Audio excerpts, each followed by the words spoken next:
Didn't you hear me? You're fired, you worthless high school graduate. Pack your things and leave the company immediately. You're like a parasite, lingering around here. It's utterly disgusting." Those were the words my father, the president of the company, said to me after I had dedicated 20 years to the family business since graduating high school. At first, I couldn't believe my ears, but it was clear he was serious. He wanted to hand the company over to Preston, his adored grandson who had just earned an MBA from Harvard. From now on, Preston will be the trainee director. Don't you understand that having his high school graduate aunt around would be a hindrance? Something inside me snapped. I'll pack my things and resign today. Goodbye. Ignoring my coworkers' attempts to stop me, I stormed out of the company. Little did I know, a week later, my father would call me in tears, begging me to return. My name is Blanca Lewis. In high school, I loved sports and lived with my father, Frederick, who ran a tax office, my mother, Maria, who handled accounting, and my academically gifted sister, Holly. Since childhood, I excelled at sports, joining various clubs, while Holly was gifted academically. We admired each other's strengths, making our bond unique. However, my parents had no understanding of sports and favored my studious sister.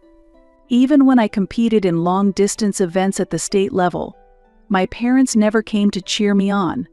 But that didn't discourage me. No matter how much my parents disliked me, I knew results wouldn't betray me. The more I ran, the more confident I became in my growth. Because of this, I received offers from several universities for long-distance sports scholarships, but my parents, unable to appreciate the value of sports, opposed my college admission. Without their consent, I gave up on college and decided to join my parents' tax office right after high school, determined to make the most of the confidence I had gained through long-distance running. Given the shortage of staff, my parents practically forced me to join, but I was determined to prove them wrong. However, the hurdle was high. My years as a sports-oriented student made it difficult at first to handle taxes, with their complex numbers and laws, but my persistence from long-distance running helped me scrape by. After graduating high school, I moved out of my parents' home and began living on my own. This was also at my parents' insistence, thinking that as a working adult I shouldn't rely on them forever. "Sis, are you really leaving?" Holly, the only one who seemed sad about my departure, saw me off at the door on the day I left. "I'm sorry, Holly. Leaving you behind is my only regret, but I promise I'll keep in touch. And one day, come visit me. I'll be waiting." I gave Holly a reassuring smile, ruffling her hair to ease her worry. Unlike me, Holly was a bit shy and seemed like someone who needed protection. Leaving her alone in that house made me feel guilty. But since our parents were kind to her, I figured she'd manage. I thought if anything ever happens, I'll be there for her in an instant. Thinking I was acting a bit overprotective, I let go of Holly's head, said my final goodbyes, and left home. Several years after I left, Holly got married and Preston was born. Her husband was the son of my father's acquaintance, someone my father strongly recommended. As an aunt, I adored Preston and would often take him to the park on weekends. Preston became attached to me, and we shared a wonderful bond. However, as Preston grew older, my parents began to dote on him excessively. My father, in particular, had a strong desire to groom him as the successor. Preston was academically gifted and had always declared he would become a business leader. My parents placed high expectations on him, even interfering with Holly's parenting. Our weekend park outings gradually stopped as my father insisted that Preston focus on his studies. Over time, the distance between us grew. By the time Preston reached middle school, I was entirely sidelined. My parents were deeply invested in his tutoring and extracurriculars, hardly acknowledging my presence. Holly seemed apologetic, but I reassured her, saying, "It's fine. Preston's future is what matters."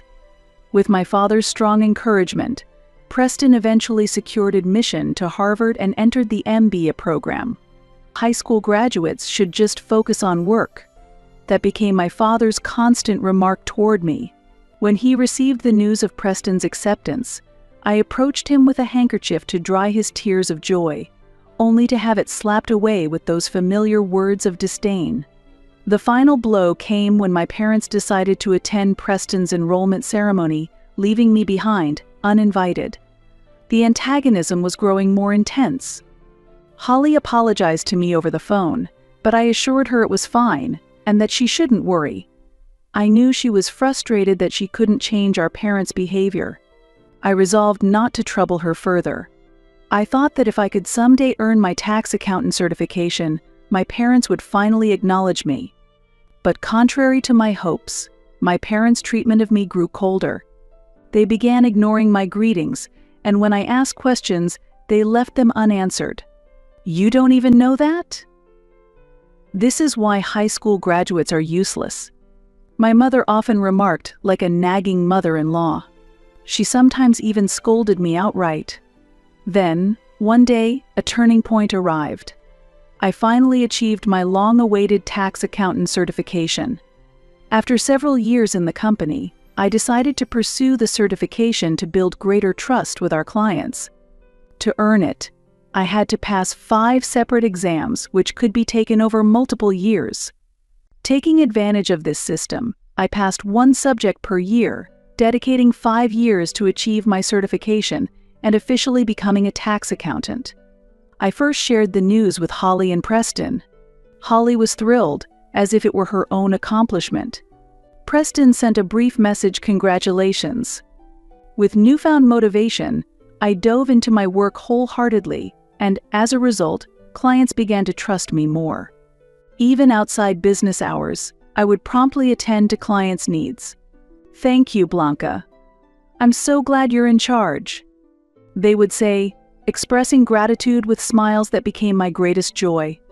I never neglected prompt responses, and I enthusiastically accepted invitations to golf and barbecues, even on weekends. "You really work hard, don't you?" While enjoying a barbecue with our clients, my colleague, Elvin Wilson, looked at me and said this. It seemed he found it unusual that I actively participated in client interactions. I just did it because I enjoyed it. Elvin, on the other hand, wasn't particularly fond of gatherings like this. He was someone who would get attached to people he was close to, but when it came to professional relationships, he had a surprisingly detached side. Why did he even become a tax accountant? Still, that didn't change the fact that he was passionate. We got along well, and I knew he was someone I could rely on when it mattered.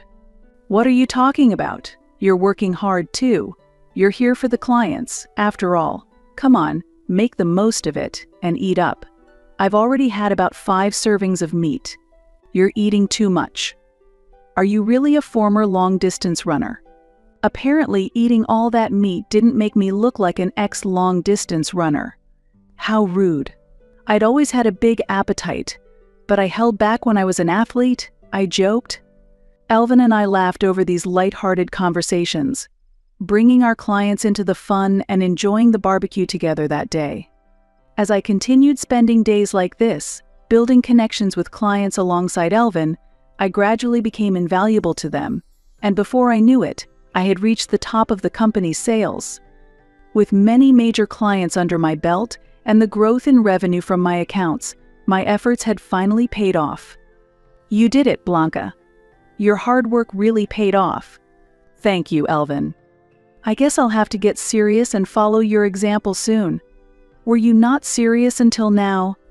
I couldn't help but tease him back, but I was genuinely touched by Elvin's congratulatory words. After that, I gained many more admirers apart from Elvin. I expanded my network both inside and outside the company, and each day felt more fulfilling and rewarding. However, my parents remained the same as ever.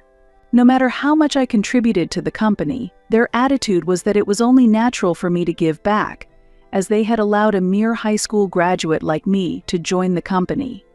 At the company's celebrations, they handed out awards to top performers, but I was the only one excluded.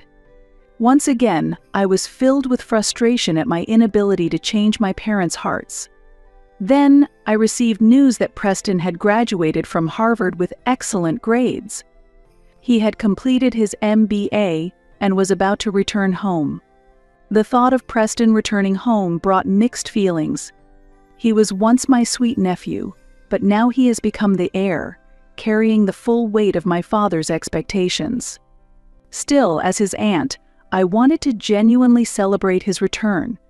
My father was preparing to have Preston join the company immediately upon his return. "Preston will lead this company into the next era," he said, moving forward with the succession plans as if I didn't exist.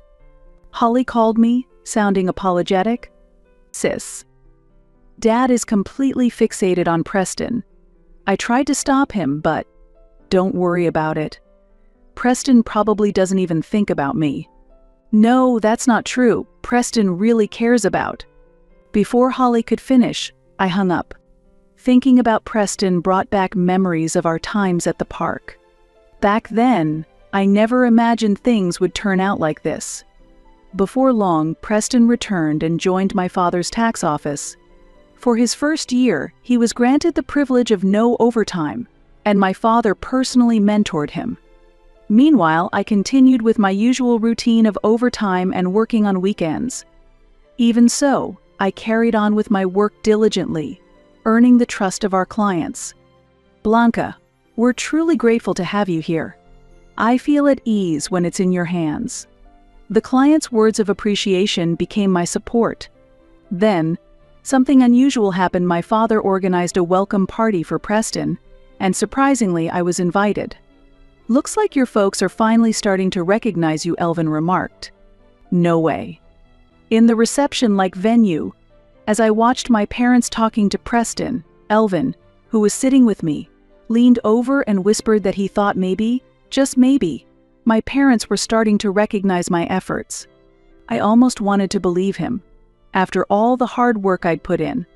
With that faint hope, I looked toward my parents, and unexpectedly, my father turned and met my gaze. After saying something to Preston, he started walking toward me. But little did I know that he was about to shatter every expectation I'd ever had. "Blanca, as of today, you're fired from the company." What? I couldn't believe what I was hearing, especially at a celebration like this. I thought I must have misheard. But as I looked at my father's face, there was no trace of a joke. What did you say? Didn't you hear me?" "I said you're fired, you worthless high school graduate. Pack your things and leave the company immediately. You've been clinging to this place like a parasite. It's disgusting." I wished it were a misunderstanding, but it wasn't. He was serious. The fact that he was genuinely trying to fire me pierced through me, and the more I thought about all I had worked for, the more the anger surged within me.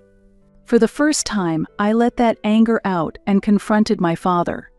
"I've dedicated 20 years to this company, to you, ever since I graduated high school. Why, Dad? How could you treat Blanca this way? This is too much." Holly, who had also been invited, tried to intervene. "Preston will be taking over as the trainee director. Don't you understand that having his high school graduate aunt here would be an obstacle?"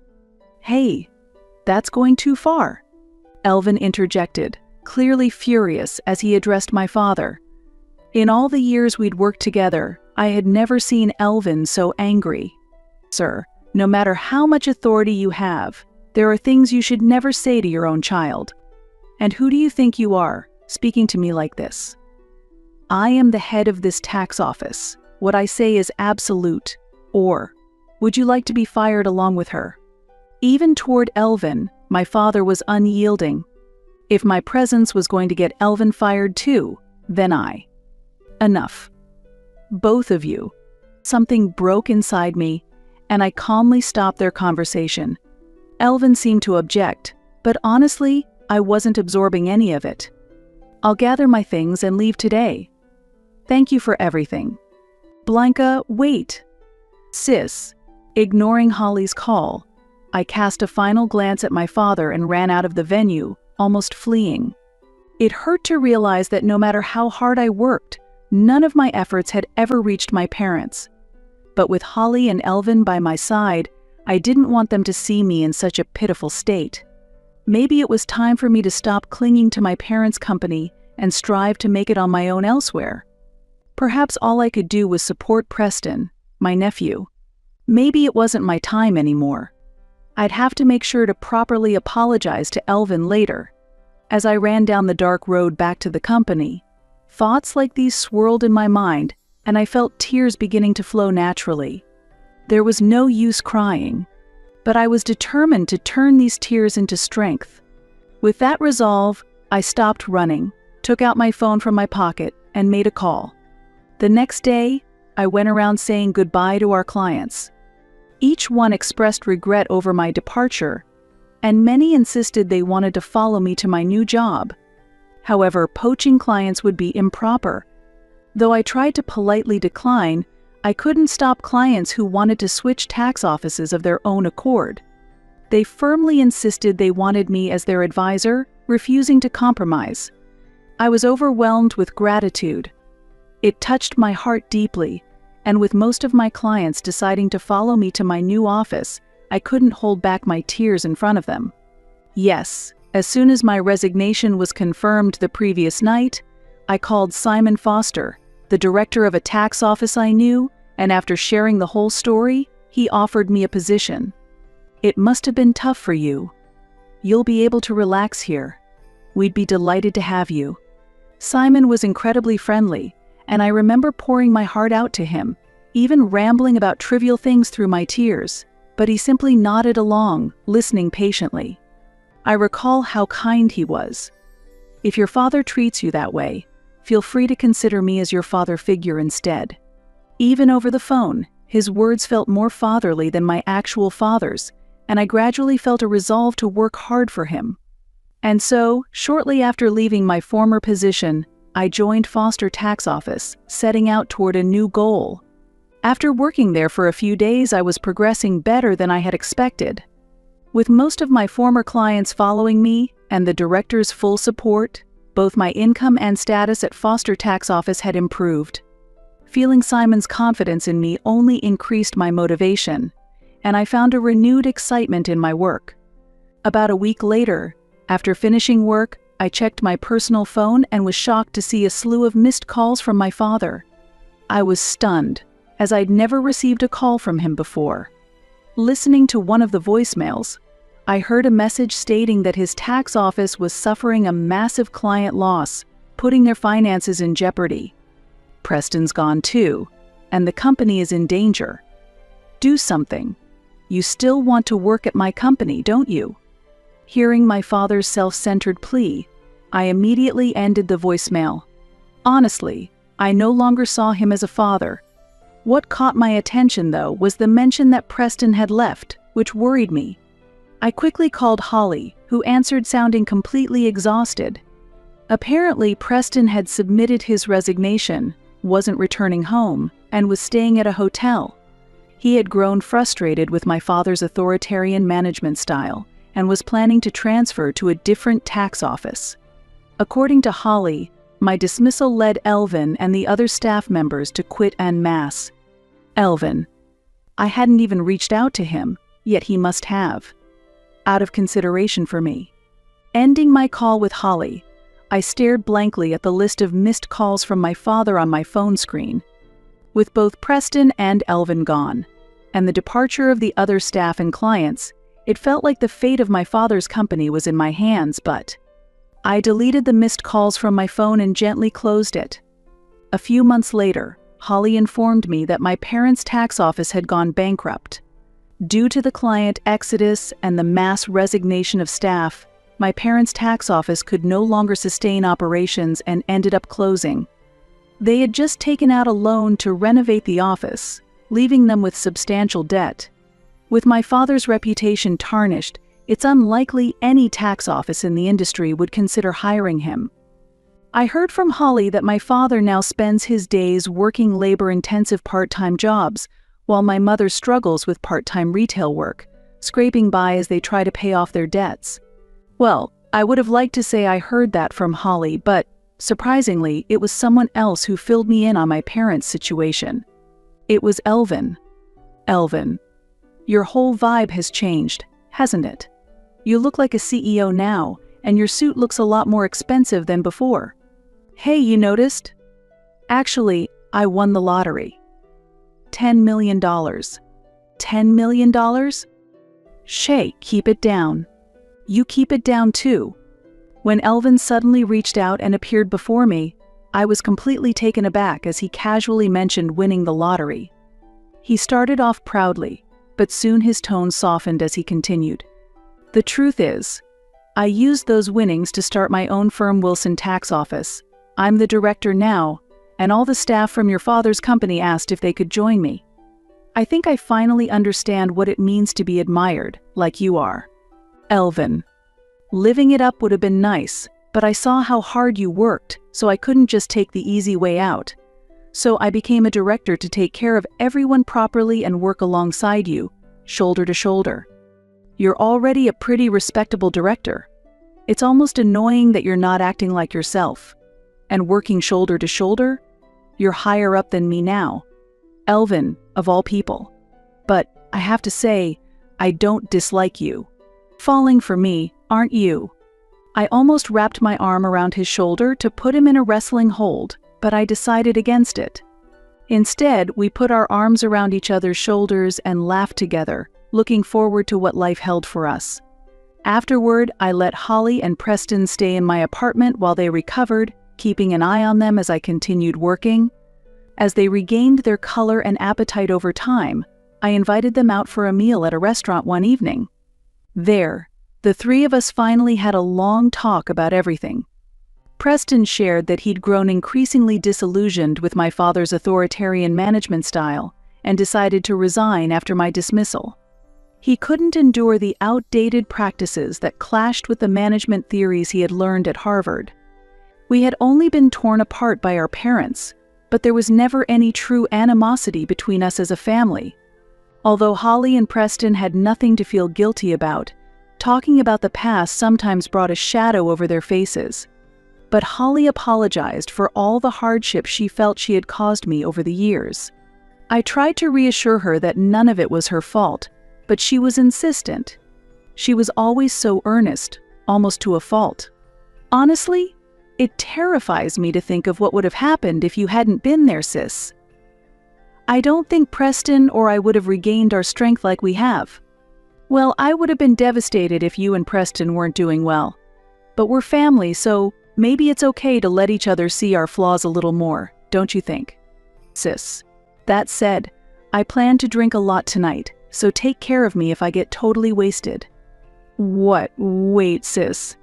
I took a deep swig of the beer in front of me, exhaling with a loud phew.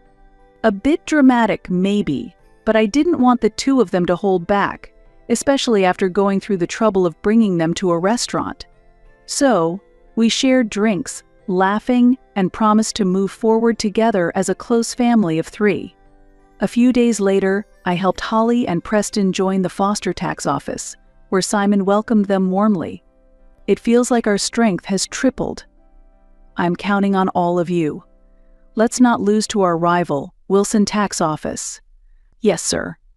Since then, Elvin, along with his team, had been building his office's reputation, and before we knew it, Wilson Tax Office had become as well known as Foster's.